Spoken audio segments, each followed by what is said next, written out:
Welcome to Sacrilegious Discourse. For this is what the Sovereign Lord says. Why do you need prophets to tell people who you are and what you want? If you can justify everything that the God of the Bible has done, then you can justify any of your behavior. A lot of this mentality is trickling into what is now mainstream right-wing Christianity. I am capable of empathy greater than this God of the Bible. This is a Bible that they tell kids. This is the good Lord. This is the good book. He is fantasizing about murder, mass murder. Head over to sacrilegiousdiscourse.com right now to find out how to leave us a review or support us on Patreon.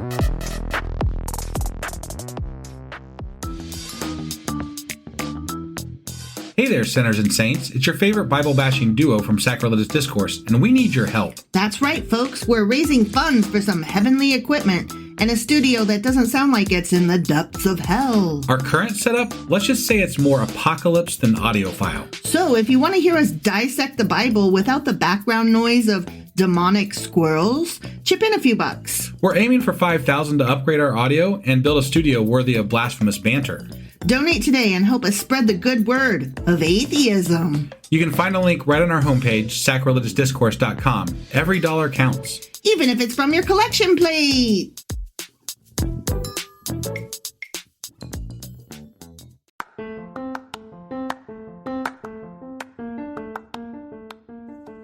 Hey you, welcome to Sacrilegious Discourse. I'm husband. I'm wife. And together we're reading the Bible. Starting with Genesis and eventually ending with Revelations, we're working through every book and offering our atheist 2 cents. Or shekels. Yeah, those. We're asking questions and pointing out all the nonsense. We aren't academics or scholars. Nope. In fact, when it comes to religion, we really don't know anything at all. What we've learned so far is that God's a dick. Oh, he really is, isn't he? If you're interested in how we reached this startling conclusion, maybe start from episode 1. Otherwise, jump in anywhere. It's all good. Yep.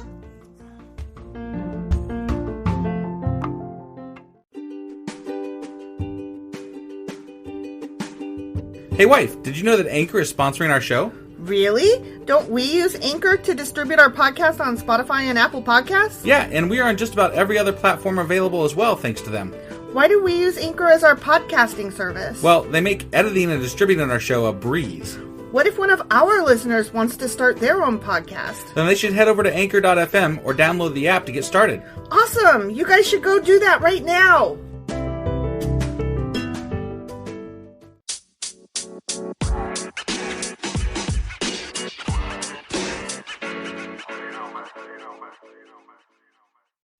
Husband! Wife! Hey! Hey! Do you remember what we did last week? Offerings. And more offerings. And more offerings. And why repetitive offerings. And more offerings. Yeah, that's pretty much it. Yeah, that was last week. That's what happened. Offerings galore. Thanks for tuning in. So, this week we are covering Numbers chapters 30 and 31. And I peeked ahead and there might be a little bit of story happening this time. Thank you. I mean, maybe. I didn't read it. I just peeked. I'm good with a maybe. A maybe is so much better than, something else. Yeah. So I'm looking forward to this maybe. I, too, am looking forward to this maybe. Are we ready to get started on the maybe?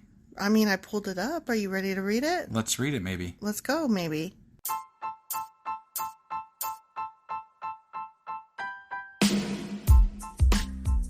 Hey! Hey! So guess what?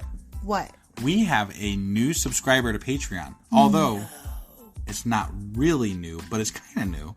How does new but not new work? So, her name's Natalie H. Hello, Natalie H. Thank you, Natalie. Natalie subscribed on our Anchor form and then stopped that one and then subscribed to our Patreon, which is kind of where we're angling for things to go.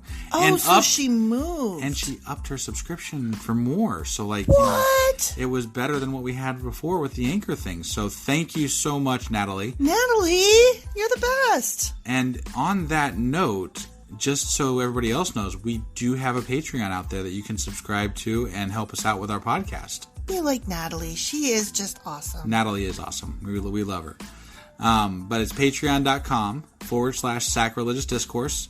Head there now and help us out. Yeah, do it. Okay, so now we're going to start Numbers chapter 30. Awesome. The Law Concerning Vows. The Law Concerning Vows. Okay. Yeah. I mean, that sounds better than offerings. It also sounds better than begatting and...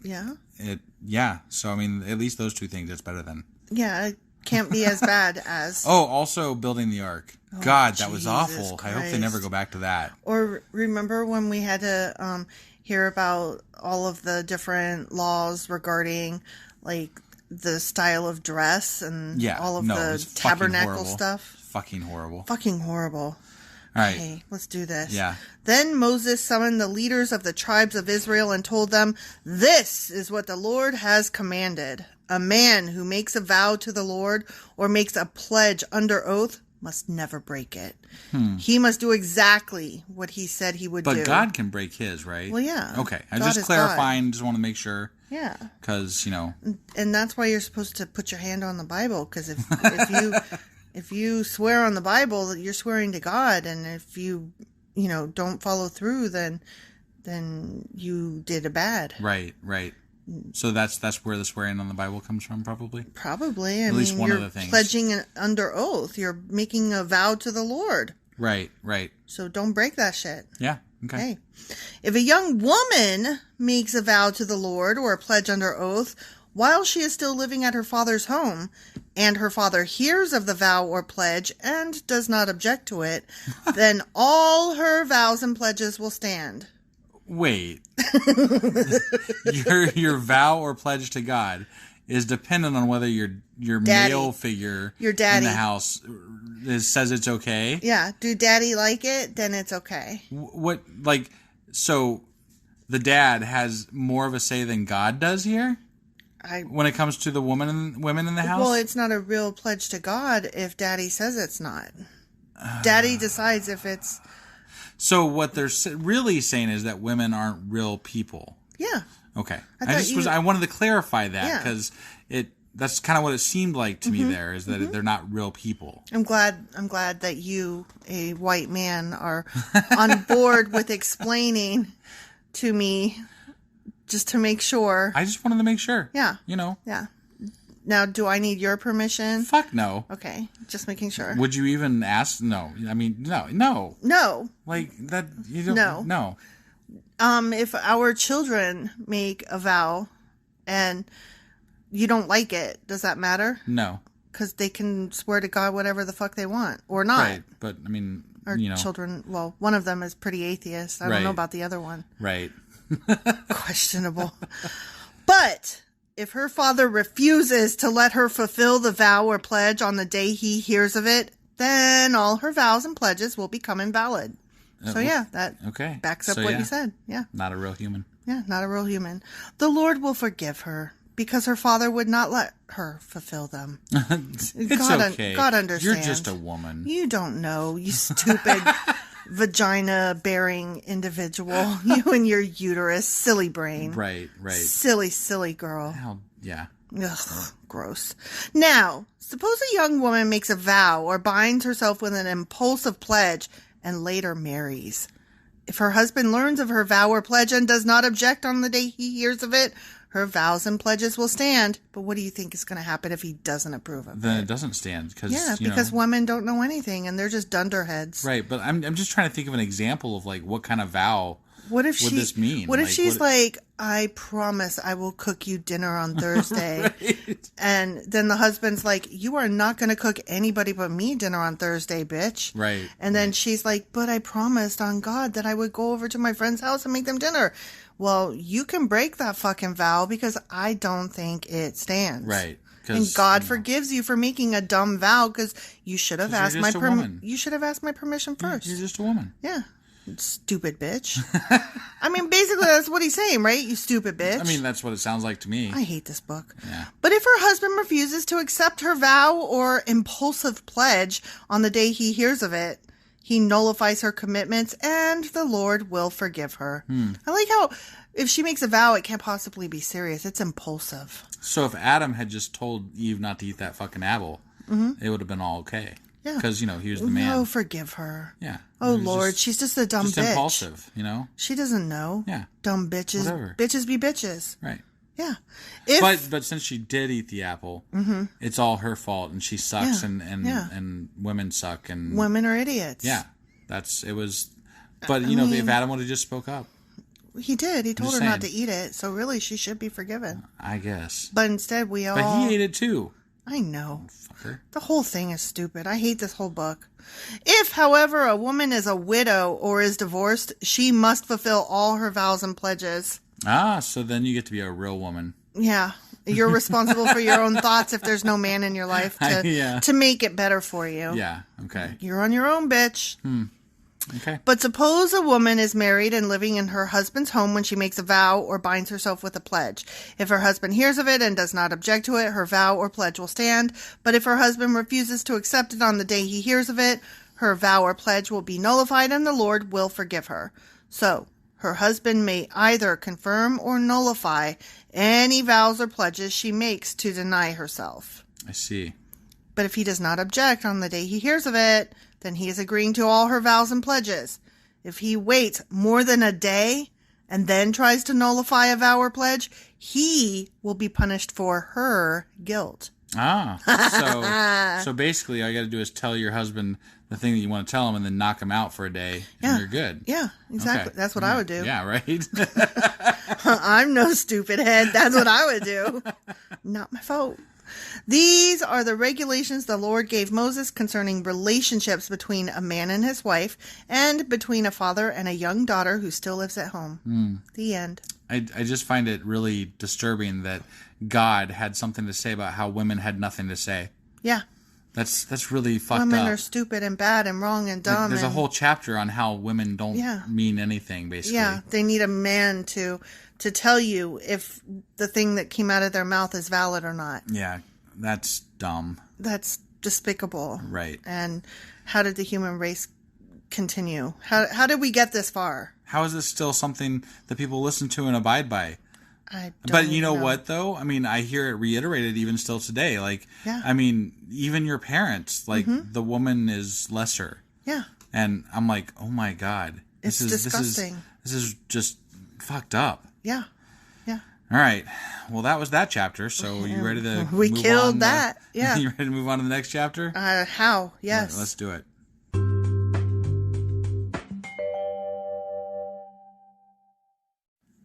Okay, so chapter 31. Yeah. Ready? Is this about how much women suck?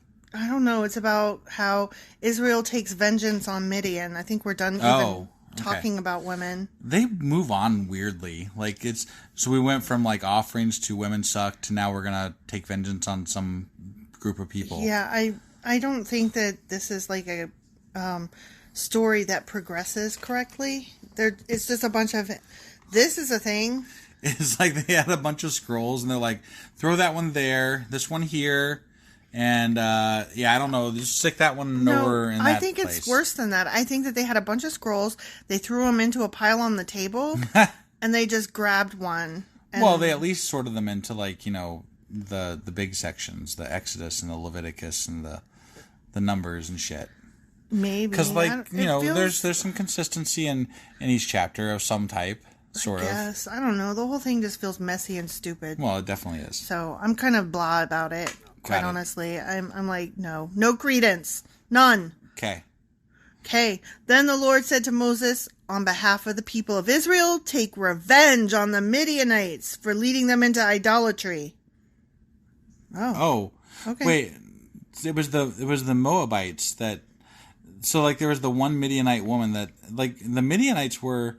From what I understood, it was, what's that dude's name? Balaam? Mm-hmm. He was Midianite.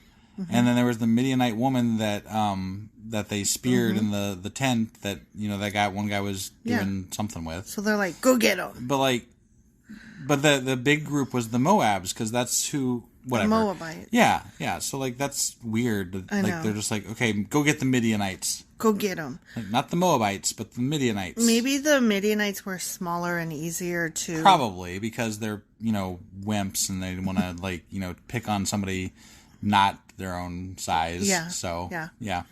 After that, you will die and join your ancestors. Wait, what?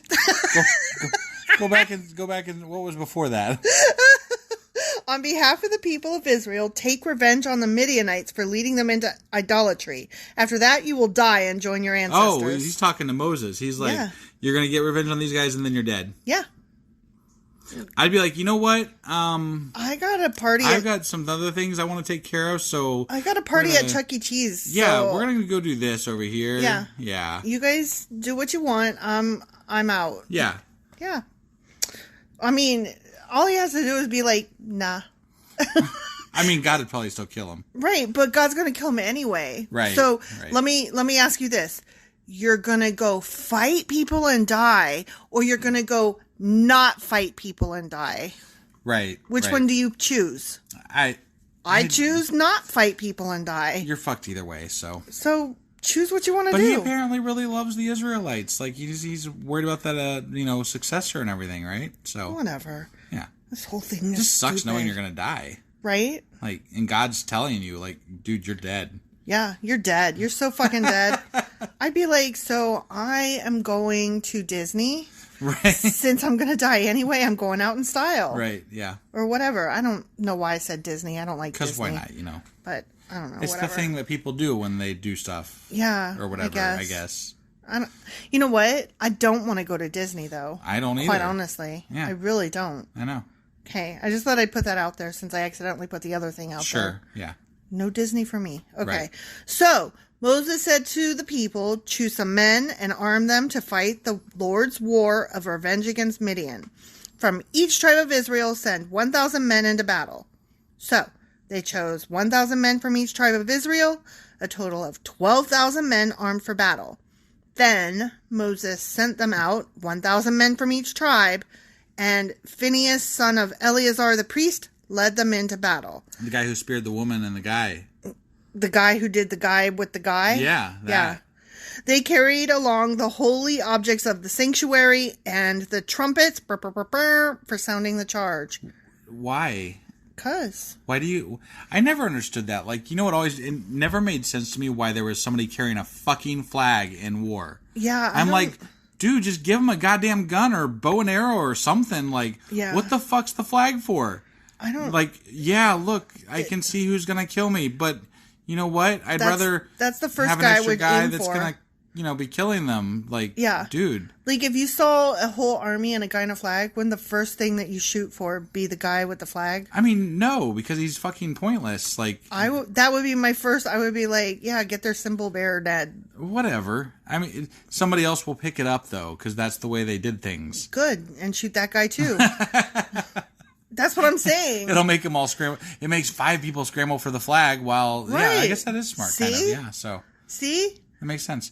But I still don't understand why the fuck somebody carries a flag in war. Why does a king go into battle? That makes no fucking sense to me. Right, yeah. You're the leader. Why are you going into battle? Well, oftentimes they were the most highly skilled fighters, too, so...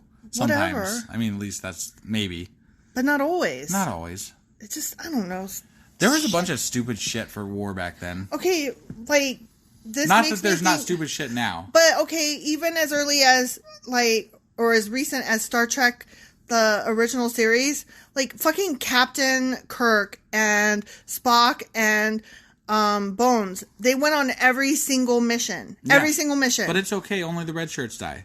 I know, but that's what I'm saying, like, every single episode that we watched, like, he's going and we're like, that's stupid. That's it is stupid. That's stupid. Yeah. I'm glad they really fixed that in the next generation. Yeah. But occasionally they go. Yeah. But not all the time. Every time. There's usually a reason, like a special occasion that they go. Kirk went every time. Right. Yeah. Well, I mean, Kirk was, he was all strong. He was a man's man. He was a man's man, yeah. He was God's man. Right, yeah. He was a God-fearing He had to show man. off that prowess, Oh, my God. And flirt with the women, the local women. He didn't flirt. He fucked. He fucked. He got busy all over the galaxy. He sure did. Man. He spread that seed. Right? Okay, sorry. I got off on Star Trek. Let's head back into Bible. They attacked Midian as the Lord had commanded Moses, and they killed all the men.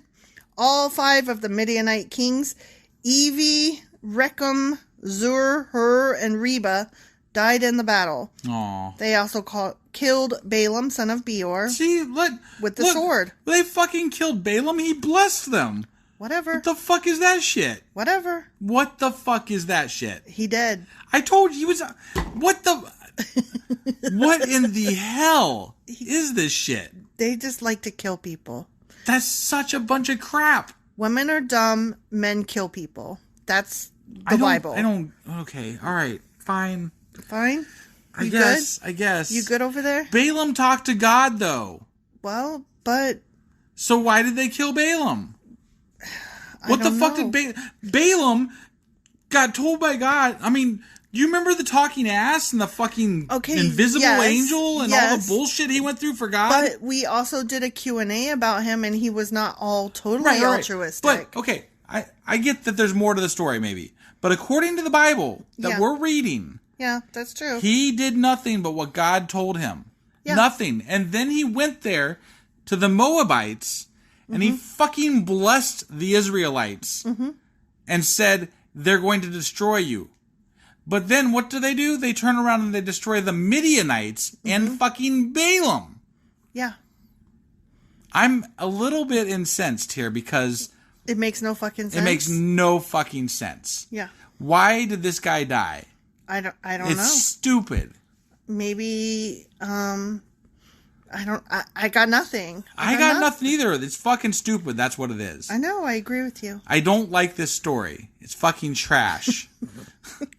It does make you wonder, like, why obey if you're just gonna die anyway? Like, dude, what? Yeah, what the fuck was all that? Like this just makes no sense. It makes no sense. Okay, I'm sorry. You good? No, but yeah. Carry on? Carry on. Okay. Then the Israelite army captured the Midianite women and children and seized their cattle and flocks and all their wealth as plunder. They burned all the towns and villages where the Midianites had lived. After they had gathered the plunder and captives, both people and animals, they brought them all to Moses and Eleazar the priest and to the whole community of Israel, which was camped on the plains of Moab beside the Jordan River across from Jericho. See, they went past Moab to go kill fucking Midianites, and the Midianite was there blessing their asses, and they're like, no, we're going to go kill them. Yeah. Makes perfect sense. Fuck. In the way that it makes no sense. Sorry, You're so offended that you can't even word. It's true.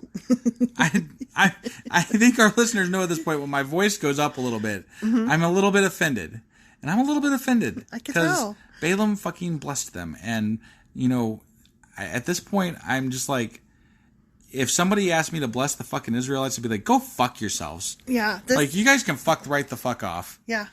Like, no offense meant to any Israelites existing today. Right. Yeah, because you guys sure did have a rough bit of it, But these Israelites of the Bible? I just want nothing to do with any of your religiosity. How about that? Right, yeah, no, we should clarify. We're talking as though we're reading this as a real thing, which it is not. But if this were real, this is stupid as fuck. But some of these things did happen, though. Some of these wars and fights and all that stuff did happen. And actually, that kind of brings up something I was thinking about the other day. I was listening to a Throughline episode on NPR, and they were talking about the end of the Bronze Age. And it coincides time-wise with, like, Bible times somewhat. And it's very interesting because there's, like, a lot of things that collapsed at that point in time. And people were moving here, there, taking over this, that, and the other. And, like, there was all this upheaval in the world at the time. And it just fits right in with all this bullshit. And, like, of course this religion can take hold because it's in the middle of, like, all this crap that's just gone wayward. And here they are, they're like, follow this God and we're going to kill you if you don't. And they're like, but that's okay because we're going to kill you anyway. Oh, Jesus. Let's all just kill everything, kill everybody, and rape all the women. Right. Yeah. Moses, Eleazar the priest, and all the leaders of the community went to meet them outside the camp. But Moses was furious with all the generals and captains. Generals and captains, sorry. Okay. Who had returned from the battle. Why was he furious? Because they won and now he's going to die. Why have you let all the women live? What? Why have you let all the women live? He demanded. These are the very ones who followed Balaam's advice and caused the people of Israel to rebel against the Lord at Mount Peor. Wait, when did Balaam give... What? Okay. There's obviously a missing section here that they forgot to put in the Bible. We covered it in our Q&A. Yeah, I know, but right. they missed a big chunk in the Bible here. Yeah. And it kind of pisses me off. Yeah. Okay. These women that you let live, are the ones who caused the plague to strike the Lord's people. So kill all the boys and all the women. Wait. Hold on. They caused the plague. Yeah, they did. No. God caused the plague. Oh, I know. Because he was plaguing the Israelites because they were Fucking worshiping other gods and fucking women from the other gods. But it was the women's fault. Yeah. Fuck that. The fucking men and the fucking people that were fucking... my brain is melting down. I know. I'm sorry. Didn't you know, honey, that when you fuck people, it's the women's fault that you fucked. You are not responsible for your dick. And that's why girls have to wear clothing that hides their body, because men are not responsible for their wieners. And I agree. Okay, so they should not have driver's licenses or be allowed to vote since they're not responsible for what their dicks do. Yeah, you covered that. Right. But, I mean, this proves my point, though. Right. It's always the women's fault, because women are awesome and smart and good and controlling, and men are like, my wiener, it wants me to do a thing. I cannot help it. I'm dumb. Men should, if men can't control themselves, they should not... But they literally have these women, and now what? They're going to kill them as captives? They're going to just fucking execute them? Ready? Okay, I'm ready. So kill all the boys and all the women who have had intercourse with a man. Oh, my God. Only the young girls who are virgins may live. Oh, my God. You may keep them for yourselves. Oh, my God. And how do you find out if a girl is a virgin, honey? You finger fuck her. Didn't you know? Because you can tell... if she's a virgin by if her hymen is intact. Except that's a myth, because some girls don't even have hymens. Yay! So they just die. Yeah. Okay. Yeah. Except that, I mean... But the rest of them are going to get sold into slavery and raped, basically. So yeah. That's... And that's godly. That's, yeah. And all of you who have killed anyone or touched a dead body must stay outside the camp for 7 days. You must purify yourselves and your captives on the 3rd and 7th days. Well, at least they held to those things. That's very important shit right there. Purify all your clothing, too. And everything made of leather, goat hair, or wood. What? Okay. Uh-oh. Here we go. Uh-oh? Uh-oh. I don't like hearing uh-oh after we just talked about executing women and children. Yeah. And raping of the plunder. Sure. Yeah. Because the next section is called the division of the booty. And that's so funny because, they're going to divide up the treasures, the plunder, but also...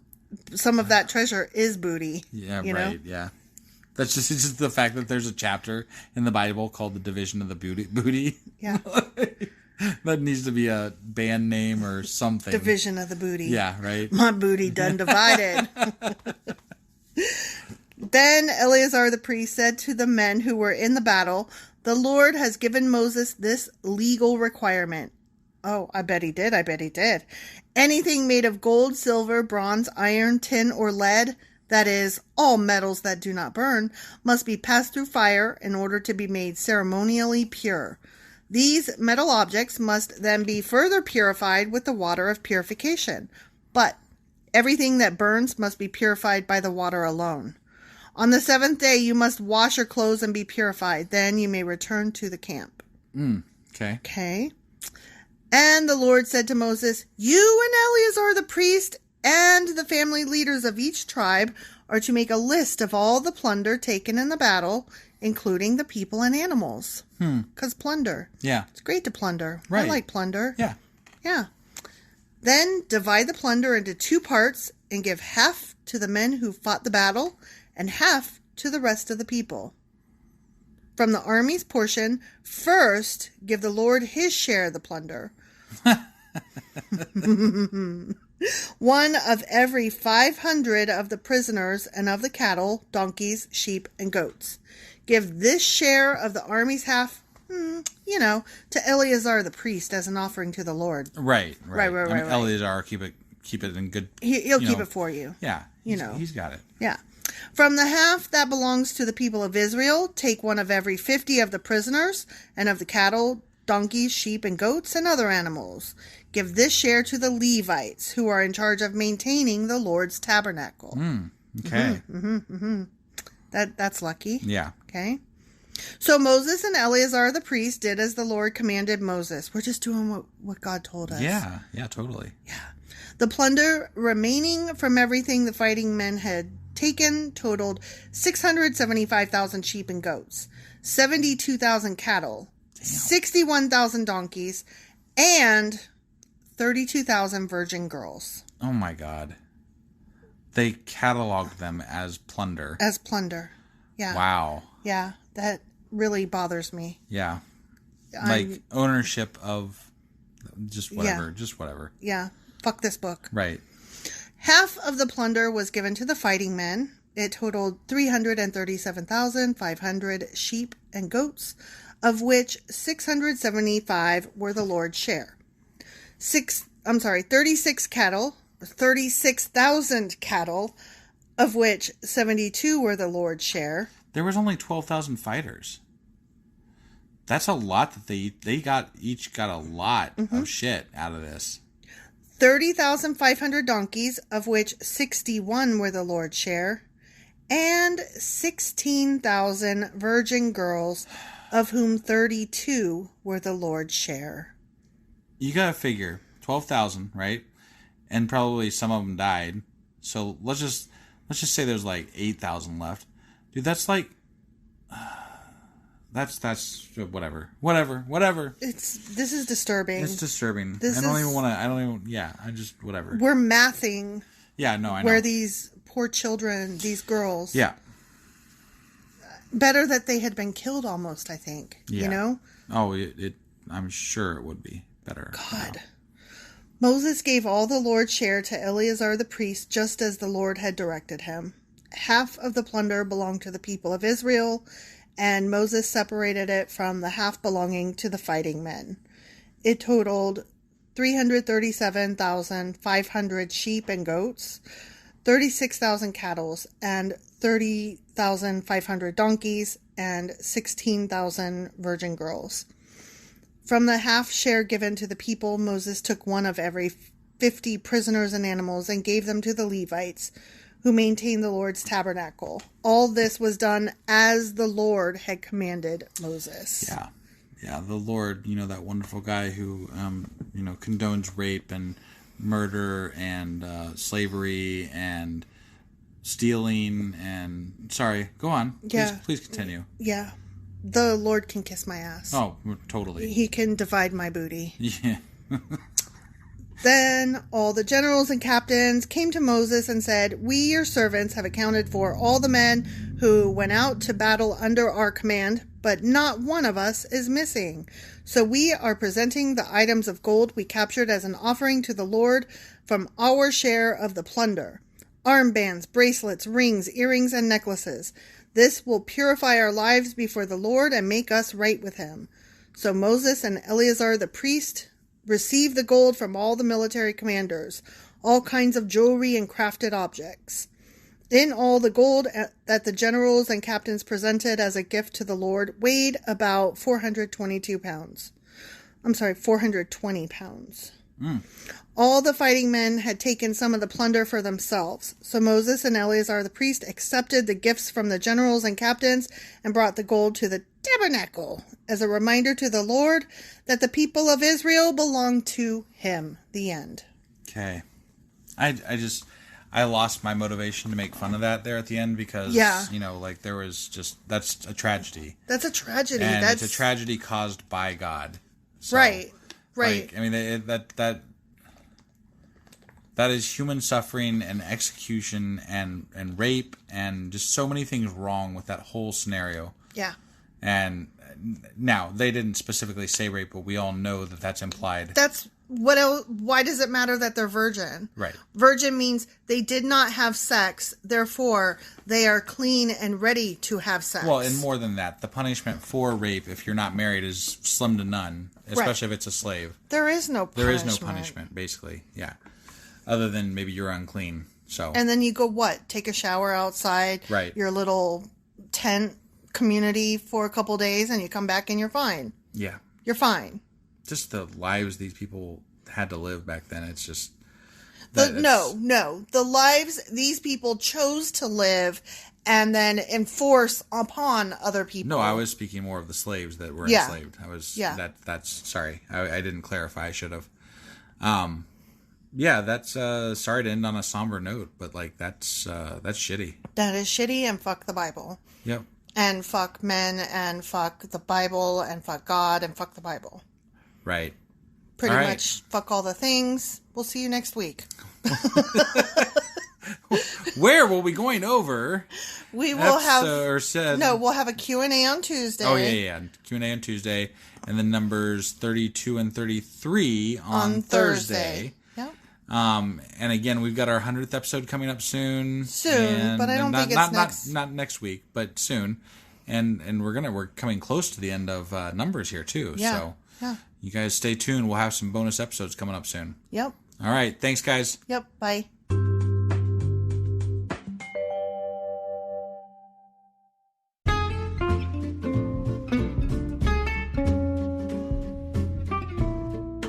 Husband. Yeah, wife.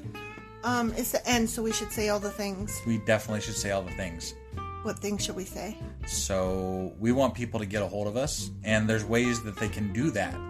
So one of those ways I know is email. What's that email address? sacrilegiousdiscourse@gmail.com.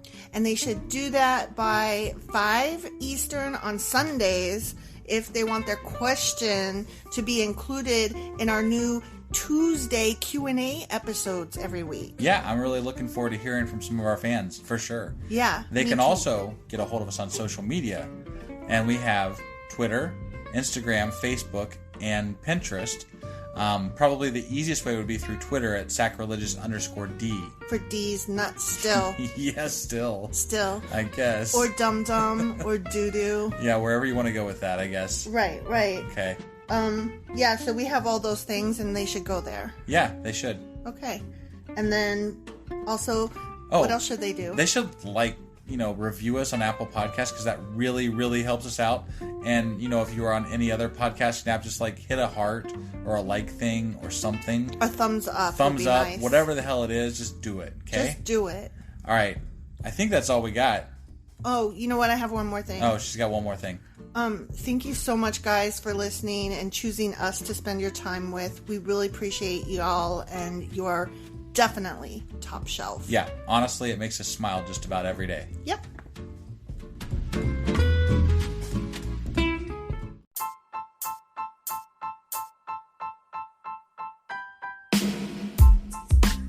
Hey, wife, I guess that's the end? But husband, that's just sad. It doesn't have to be. We are on lots of social media platforms like Twitter. Our handle there is sacrilegious_D. For D's nuts. Oh my God. Stop doing that. Anyway, we're also on Facebook, Instagram, and Pinterest. There's a link to all of our social media sites at our website. Ooh, we have a website? Yeah, it's sacrilegiousdiscourse.com, where you can also find a link to our merch shop. We have a merch shop? Yep, we have podcast-themed clothing, mugs, notebooks, and more, as well as an atheist and science-themed products. Wow, our fans should really go check that out right now. Definitely. They can get in touch with us by sending an email to sacrilegiousdiscourse@gmail.com. But before they do that, we could really use some help. Oh yeah? With what? Well, it's not free running the podcast, and we need some financial support in order to get better equipment, which will free up time so we can concentrate on our podcast and our fans. Okay, so what should they do? Head over to patreon.com/sacrilegiousdiscourse and sign up as a contributor on our podcast. Supporters there receive additional bi-weekly episodes that we record just for our Patreon members for as little as $2 a month. Also, we'd really appreciate it if you would like and subscribe on whatever platform you're using. And Apple Podcast reviews help us out tremendously. Like and subscribe. Leave an Apple review. Join us on Twitter. Support us on Patreon. That's a lot of instructions. Don't forget to say thanks. Thanks. Okay, bye.